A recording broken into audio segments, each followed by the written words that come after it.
BJP adjustment politics, ಜೆಡಿಎಸ್ಗೂ ಗಂಭೀರ ಹೊಡೆತ. 2028ರಲ್ಲಿ ಕಾಂಗ್ರೆಸ್ಗೆ ವರದಾನ. ಕಾಂಗ್ರೆಸ್ ನಾಯಕರ ಜೊತೆಗೆ ಬಿಜೆಪಿ ಅಡ್ಜಸ್ಟ್ಮೆಂಟ್ ಪಾಲಿಟಿಕ್ಸ್ ಮಾಡ್ತಿದ್ಯಾ?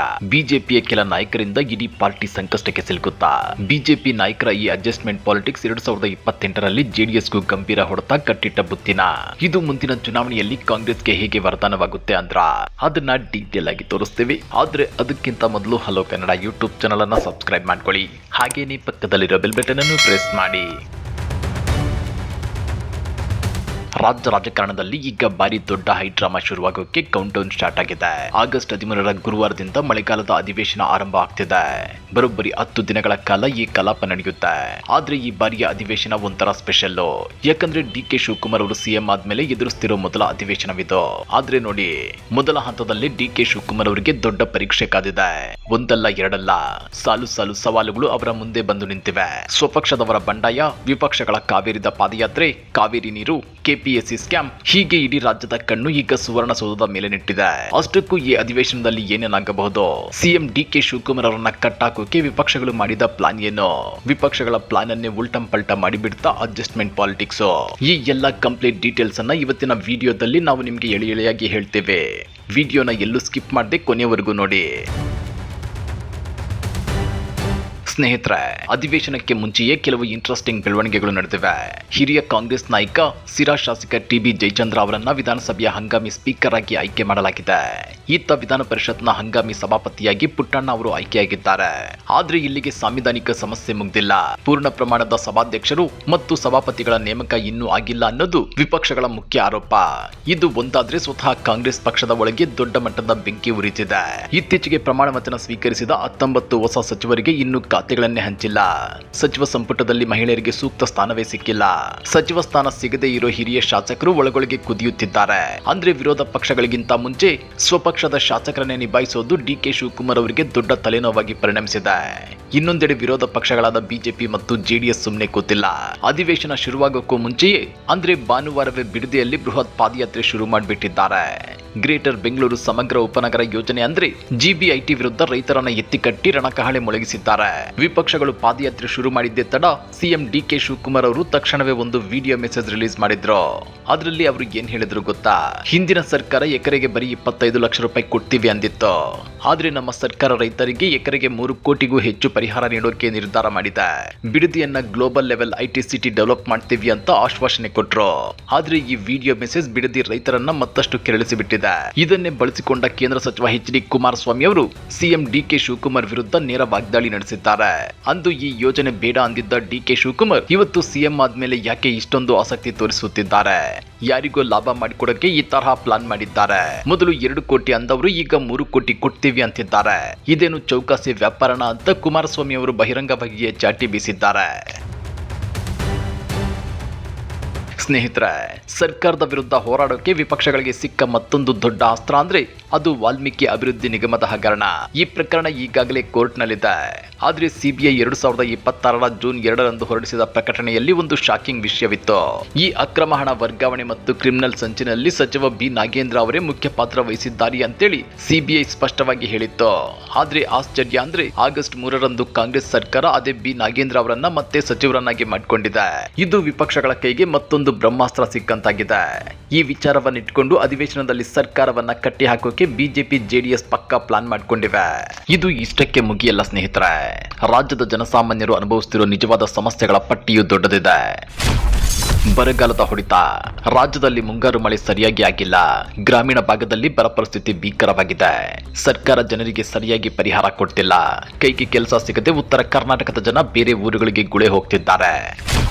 ಕಾವೇರಿ ನೀರಿನ ರಗಳೆ. ಇತ್ತೀಚೆಗೆ ಸುರಿದ ಅಲ್ಪ ಸ್ವಲ್ಪ ಮಳೆಗೆ ಕಬಿನಿ ಮತ್ತು ಕಾವೇರಿ ಡ್ಯಾಂಗಳು ತುಂಬುತ್ತಿವೆ. ಆದ್ರೆ ನಮ್ಮ ನಾಡಿನ ರೈತರಿಗೆ ಬೆಳೆ ಬೆಳೆಯಬೇಡಿ ಅಂತ ತಾಕೀತು ಮಾಡಿರೋ ಸರ್ಕಾರ ತಮಿಳುನಾಡಿಗೆ ತಡೆಯಿಲ್ಲದೆ ನೀರು ಹರಿಸುತ್ತಿದೆ. ಇದು ಕಾವೇರಿ ಕೊಳ್ಳದ ರೈತರನ್ನ ರುಚಿಗೆಬ್ಬಿಸಿದೆ. ಕೆಪಿಎಸ್ಸಿ ಹಗರಣ. ಇಡೀ ದೇಶದಲ್ಲಿ ಪ್ರಶ್ನೆ ಪತ್ರಿಕೆ ಸೋರಿಕೆ ವಿರುದ್ಧ ರಾಹುಲ್ ಗಾಂಧಿ ಧ್ವನಿ ಎತ್ತಿದ್ರು. ಆದ್ರೆ ಕರ್ನಾಟಕದಲ್ಲಿ ಕಾಂಗ್ರೆಸ್ ಸರ್ಕಾರ ಅಧಿಕಾರದಲ್ಲಿದ್ರೂ ಕೆಪಿಎಸ್ಸಿಗೆ ದೊಡ್ಡ ಕಳಂಕ ಅಂಟಿಕೊಂಡಿದೆ. ಪ್ರಶ್ನೆ ಪತ್ರಿಕೆ ಸೋರಿಕೆ, ಭ್ರಷ್ಟಾಚಾರ, ಸ್ವಜನ ಪಕ್ಷಪಾತ ತಾಂಡವವಾಡ್ತಿದೆ. ಲಕ್ಷಾಂತರ ಉದ್ಯೋಗಾಕಾಂಕ್ಷಿಗಳು ಬೀದಿಗೆ ಬಿದ್ದು ಪ್ರತಿಭಟನೆ ಮಾಡ್ತಿದ್ದಾರೆ. ಇದಷ್ಟೇ ಅಲ್ಲ ಸ್ನೇಹಿತರೆ, ಈ ಬಾರಿಯ ಅಧಿವೇಶನದಲ್ಲಿ ಸರ್ಕಾರಕ್ಕೆ ನುಂಗಲಾರದ ಬಿಸಿತುಪ್ಪವಾಗಿ ಪರಿಣಮಿಸಿರೋ ಮತ್ತೊಂದು ಪ್ರಮುಖ ವಿಚಾರ ಅಂದ್ರೆ ರಾಜ್ಯದ ಆರ್ಥಿಕ ಸ್ಥಿತಿಗತಿ. ಸರ್ಕಾರ ಗ್ಯಾರಂಟಿ ಯೋಜನೆಗಳಿಗೆ ಕೋಟ್ಯಾಂತರ ರೂಪಾಯಿ ಹಣ ಹೊಂದಿಸಲು ಪರದಾಡ್ತಿದೆ ಅನ್ನೋದು ಒಂದು ಕಡೆಯಾದ್ರೆ, ರಾಜ್ಯದ ಅಭಿವೃದ್ಧಿ ಕೆಲಸಗಳಿಗೆ ಅನುದಾನ ಸಿಗ್ತಿಲ್ಲ ಅಂತ ಸ್ವಪಕ್ಷದ ಶಾಸಕರೇ ಬಹಿರಂಗವಾಗಿ ಅಸಮಾಧಾನ ಹೊರಹಾಕ್ತಿದ್ದಾರೆ. ಅನುದಾನ ಸಿಗದಿದ್ರೆ ಕ್ಷೇತ್ರಕ್ಕೆ ಮುಖ ತೋರಿಸೋದಾದ್ರೂ ಹೇಗೆ ಅಂತ ಶಾಸಕರು ಸರ್ಕಾರಕ್ಕೆ ಪತ್ರ ಬರೆಯುವ ಹಂತಕ್ಕೂ ತಲುಪಿದ್ದಾರೆ. ಇದನ್ನ ವಿಪಕ್ಷಗಳು ಅಧಿವೇಶನದಲ್ಲಿ ಪ್ರಮುಖ ಅಸ್ತ್ರವನ್ನಾಗಿ ಮಾಡಿಕೊಳ್ಳುವುದು ಗ್ಯಾರಂಟಿ. ಇದಲ್ಲದೆ ರಾಜ್ಯದಲ್ಲಿ ದಿನದಿಂದ ದಿನಕ್ಕೆ ಹದಗೆಡುತ್ತಿರುವ ಕಾನೂನು ಸುವ್ಯವಸ್ಥೆ ಕೂಡ ದೊಡ್ಡ ಚರ್ಚೆಗೆ ಗ್ರಾಸವಾಗಲಿದೆ. ಕೊಲೆ, ದರೋಡೆ, ಸೈಬರ್ ಕ್ರೈಮ್ಗಳು ಹೆಚ್ಚಾಗುತ್ತಿದ್ದು ಸರ್ಕಾರದ ಗೃಹ ಇಲಾಖೆ ಸಂಪೂರ್ಣ ವಿಫಲವಾಗಿದೆ ಅಂತೇಳಿ ಬಿಜೆಪಿ ಜೆಡಿಎಸ್ ಮೈತ್ರಿ ನಾಯಕರು ಸದನದಲ್ಲಿ ಧರಣಿ ನಡೆಸಲು ತಂತ್ರ ರೂಪಿಸಿದ್ದಾರೆ. ರೈತರ ಸಾಲ ಮನ್ನಾ, ವಿದ್ಯುತ್ ದರ ಏರಿಕೆ, ಉಚಿತ ಯೋಜನೆಗಳ ಪರಿಣಾಮಕಾರಿ ಅನುಷ್ಠಾನದಲ್ಲಿ ಆಗ್ತಿರೋ ಲೋಪದೋಷಗಳು, ಹೀಗೆ ಸಾಲು ಸಾಲು ಅಸ್ತ್ರಗಳು ವಿಪಕ್ಷಗಳ ಕೈಯಲ್ಲಿವೆ. ಪ್ರತಿ ಬಾರಿಯಂತೆ ಈ ಬಾರಿಯೂ ಅಧಿವೇಶನ ಬೆಳಗಾವಿಯ ಸುವರ್ಣಸೌಧದಲ್ಲಿ ನಡೆಯಬೇಕಿತ್ತು ಅಥವಾ ಬೆಂಗಳೂರಿನಲ್ಲಿ ನಡೆಯಬೇಕಿತ್ತು ಅನ್ನೋ ಚರ್ಚೆಯು ತೀವ್ರವಾಗಿದೆ. ಮುಖ್ಯವಾಗಿ ಉತ್ತರ ಕರ್ನಾಟಕ ಭಾಗದ ನದಿ ಜೋಡಣೆ ಯೋಜನೆಗಳು, ಕೃಷ್ಣಾ ಮೇಲ್ದಂಡೆ ಯೋಜನೆ ಮತ್ತು ಬರ ಪರಿಹಾರ ವಿಚಾರದಲ್ಲಿ ಸರ್ಕಾರ ಸಂಪೂರ್ಣ ನಿರ್ಲಕ್ಷ್ಯ ವಹಿಸಿದೆ ಅನ್ನೋ ಆಕ್ರೋಶ ಈ ಭಾಗದ ಜನರಲ್ಲಿದೆ. ಉತ್ತರ ಕರ್ನಾಟಕದ ಜನಪ್ರತಿನಿಧಿಗಳು ಈ ಅಧಿವೇಶನದಲ್ಲಿ ಪ್ರಾದೇಶಿಕ ಅಸಮಾನತೆಯ ವಿರುದ್ಧ ಧ್ವನಿ ಎತ್ತಲು ಕಾಯುತ್ತಿದ್ದಾರೆ. ಸರ್ಕಾರ ಕೇವಲ ಗ್ರೇಟರ್ ಬೆಂಗಳೂರು ಅಥವಾ ಬಿಡದಿ ಐಟಿ ಸಿಟಿ ಅಂತ ರಾಜಧಾನಿಯ ಸುತ್ತಮುತ್ತಲೇ ಗಮನ ಹರಿಸುತ್ತಿದೆಯಾ? ಹಿಂದುಳಿದ ಜಿಲ್ಲೆಗಳ ಅಭಿವೃದ್ಧಿಗೆ ಹಣ ಎಲ್ಲಿಂದ ತರುತ್ತೆ ಅನ್ನೋ ಗಂಭೀರ ಪ್ರಶ್ನೆಗಳು ಸದನದ ಕಲಾಪವನ್ನ ಮತ್ತಷ್ಟು ಬಿಸಿಯಾಗಿಸೋದ್ರಲ್ಲಿ ಯಾವುದೇ ಅನುಮಾನವಿಲ್ಲ. ಈಗ ಮೂಡುತ್ತಿರೋ ಬಹುದೊಡ್ಡ ಪ್ರಶ್ನೆ ಅಂದ್ರೆ, ಈ ಎಲ್ಲಾ ದಾಳಿಗಳಿಗೆ ಉತ್ತರಿಸೋಕೆ ಡಿಕೆ ಶಿವಕುಮಾರ್ ಸಿದ್ಧರಿದ್ದಾರಾ? ಅವರ ಸಚಿವ ಸಂಪುಟ ಅವರ ಬೆನ್ನಿಗೆ ನಿಲ್ಲುತ್ತಾ? ಯಾಕಂದ್ರೆ ಈಗ ಸಚಿವರಾಗಿರೋರ ಪೈಕಿ 75% ನಾಯಕರು ತೀರಾ ಹೊಸಬರು. ಅವರಿಗೆ ಸಂಸದೀಯ ವ್ಯವಹಾರಗಳ ಅನುಭವವೇ ಇಲ್ಲ. ಹೆಚ್ಚಿನ ಸಚಿವರು ಸುಮ್ಮನೆ ಹಾಯಾಗಿ ಇರೋಕೆ ಇಷ್ಟಪಡ್ತಾರೆ ಹೊರತು ಕಷ್ಟ ಬಂದಾಗ ಸಿಎಂ ಬೆನ್ನಿಗೆ ನಿಲ್ಲೋಕೆ ಹಿಂದೆ ಮುಂದೆ ನೋಡ್ತಾರೆ. ಇನ್ನ ಡಿಕೆ ಶಿವಕುಮಾರ್ ಅವರು ಅಧಿವೇಶನದಲ್ಲಿ ಚರ್ಚೆ ಮಾಡ್ಲಿ, ನಾನು ಉತ್ತರ ಕೊಡ್ತೀನಿ ಅಂತಿದ್ರು. ಅವರ ಈ ಮಾತು ಕೊಂಚ ಉಡಾಫೆಯಂತೆ ಕಾಣಿಸ್ತಿದೆ ಅನ್ನೋದು ಸಾರ್ವಜನಿಕರ ಮಾತು. ಇದೇ ಸಮಯದಲ್ಲಿ ವಿಪಕ್ಷ ನಾಯಕರಾದ ಆರ್ ಅಶೋಕ್ ಮತ್ತು ಸುರೇಶ್ ಬಾಬು ಅವರಿಗೆ ಇನ್ನೊಂದು ಸುವರ್ಣ ಅವಕಾಶ. ಜನರ ಪರವಾಗಿ ಧ್ವನಿ ಎತ್ತಿ ಹೊಂದಾಣಿಕೆ ರಾಜಕಾರಣ ಅನ್ನೋ ಕಳಂಕದಿಂದ ಹೊರಬರೋಕೆ ಅವರಿಗೆ ಇದು ಒಳ್ಳೆ ಚಾನ್ಸು. ಆದ್ರೆ ಬರೀ ಗದ್ದಲ, ಕೇಕ್ ಕಟ್ಟಿಂಗ್, ಧರಣಿ, ಸಭಾತ್ಯಾಗ ಮಾಡಿದ್ರೆ ಯಾರಿಗೂ ಪ್ರಯೋಜನವಿಲ್ಲ. ಸರ್ಕಾರ ಎಡವಿದಾಗ ಎಚ್ಚರಿಸೋ ಕೆಲಸವನ್ನ ವಿಪಕ್ಷಗಳು ರಚನಾತ್ಮಕವಾಗಿ ಮಾಡಬೇಕಿದೆ. ಜನರ ತೆರಿಗೆ ಹಣ ಪೋಲಾಗದೆ ಈ 10 ದಿನಗಳ ಅಧಿವೇಶನ ರಾಜ್ಯದ ನೈಜ ಸಮಸ್ಯೆಗಳಿಗೆ ಪರಿಹಾರ ಕಂಡುಕೊಳ್ಳುವ ವೇದಿಕೆಯಾಗಲಿ ಅನ್ನೋದೇ ಎಲ್ಲರ ಆಶಯ. ಆದ್ರೆ ಪರಿಸ್ಥಿತಿ ಹೀಗಿರುವಾಗಲೇ ಬಿಜೆಪಿ ನಾಯಕರ ಅಡ್ಜಸ್ಟ್ಮೆಂಟ್ ಪಾಲಿಟಿಕ್ಸ್ ದುತ್ತಂತ ಎದ್ದು ಕೂತಿದೆ. ನಿಮ್ಗೆ ಗೊತ್ತಿದೆಯೋ ಇಲ್ವೋ, ಬಿಜೆಪಿಯಲ್ಲೇ ಈಗ 2 ಬಣಗಳ ನಡುವೆ ಯುದ್ಧ ನಡೀತಿದೆ. ಅಡ್ಜಸ್ಟ್ಮೆಂಟ್ ರಾಜಕೀಯದಿಂದಲೇ ನಾವು ಅಧಿಕಾರ ಕಳ್ಕೊಂಡ್ವಿ ಅಂತ ಕೆಲ ನಾಯಕರು ಬಹಿರಂಗವಾಗಿ ಅಸಮಾಧಾನ ಹೊರಹಾಕ್ತಿದ್ದಾರೆ. ವಿರೋಧ ಪಕ್ಷವಾಗಿ ಗಟ್ಟಿಯಾಗಿ ಹೋರಾಡುವ ಬದಲು ಒಳಗೊಳಗೆ ಮೃದು ಧೋರಣೆ ತಳೆಯುತ್ತಿದ್ದಾರೆ ಅನ್ನೋದು ಸ್ವಪಕ್ಷೀಯರದ್ದೇ ಆರೋಪ. ಇನ್ನೊಂದೆಡೆ ಜೆಡಿಎಸ್ ಪರಿಸ್ಥಿತಿ ಏನಾಗಿದೆ? ಬಿಜೆಪಿಯ ಜೊತೆ ಮೈತ್ರಿ ಮಾಡಿಕೊಂಡ ಮೇಲೂ ಜೆಡಿಎಸ್ಗೆ ತನ್ನದೇ ಆದ ಹಳೆ ಕೋರ್ ವೋಟ್ ಬ್ಯಾಂಕ್ ಉಳಿಸಿಕೊಳ್ಳೋದು ಸವಾಲಾಗಿದೆ. ಎನ್ಡಿಎ ಮೈತ್ರಿಯಿಂದ ಹಳೆ ಮೈಸೂರು ಭಾಗದಲ್ಲಿ ಜೆಡಿಎಸ್ ತನ್ನ ಸ್ವತಂತ್ರ ಅಸ್ತಿತ್ವವನ್ನೇ ಕಳೆದುಕೊಳ್ಳುತ್ತಿದೆಯಾ ಅನ್ನೋ ಆತಂಕ ಕಾರ್ಯಕರ್ತರಲ್ಲಿದೆ. ಬಿಜೆಪಿಯ ಆಂತರಿಕ ಕಸರತ್ತು ಜೆಡಿಎಸ್ಗೂ ಗಂಭೀರ ಹೊಡೆತ ನೀಡುವ ಮುನ್ಸೂಚನೆ ಕಾಣಿಸುತ್ತಿದೆ. ಹೀಗಾಗಿನೇ ದೋಸ್ತಿ ಅಂತ ಹೇಳ್ಕೊಂಡು ಪ್ರತ್ಯೇಕವಾಗಿ ಕಮಲದಳ ಪಕ್ಷಗಳು ಹೋರಾಟ ಮತ್ತು ಪ್ರತಿಭಟನೆಗಳನ್ನು ನಡೆಸುತ್ತಿರೋದು. ಈ ಮುಸುಕಿನ ಗುದ್ದಾಟ ಮತ್ತು ಕೆಲ ಬಿಜೆಪಿ ನಾಯಕರು ಕಾಂಗ್ರೆಸ್ ಜೊತೆ ಮಾಡಿಕೊಂಡಿರೋ ಅಡ್ಜಸ್ಟ್ಮೆಂಟ್ ನಿಂದಾಗಿ 2028ರ ರಾಜ್ಯ ವಿಧಾನಸಭಾ ಚುನಾವಣೆಯಲ್ಲಿ ಸಹಜವಾಗಿ ಕಾಂಗ್ರೆಸ್ಗೆ ಲಾಭವಾಗುತ್ತೆ ಅನ್ನೋ ರಾಜಕೀಯ ವಿಶ್ಲೇಷಣೆಗಳಿವೆ. ಹೌದು ವೀಕ್ಷಕರೇ, ವಿಪಕ್ಷಗಳ ನಡುವೆ ಒಗ್ಗಟ್ಟಿಲ್ಲದಿದ್ದಾಗ ಬಿಎಸ್ವೈ ವಿಜಯೇಂದ್ರ ಬಣ ಹಾಗೂ ವಿರೋಧಿ ಬಣಗಳ ಕಿತ್ತಾಟ ಬೀದಿಗೆ ಬಂದಾಗ ಅದು ಆಡಳಿತಾರೂಢ ಕಾಂಗ್ರೆಸ್ಗೆ ವರದಾನವಾಗೋದ್ರಲ್ಲಿ ಅನುಮಾನವೇ ಇಲ್ಲ.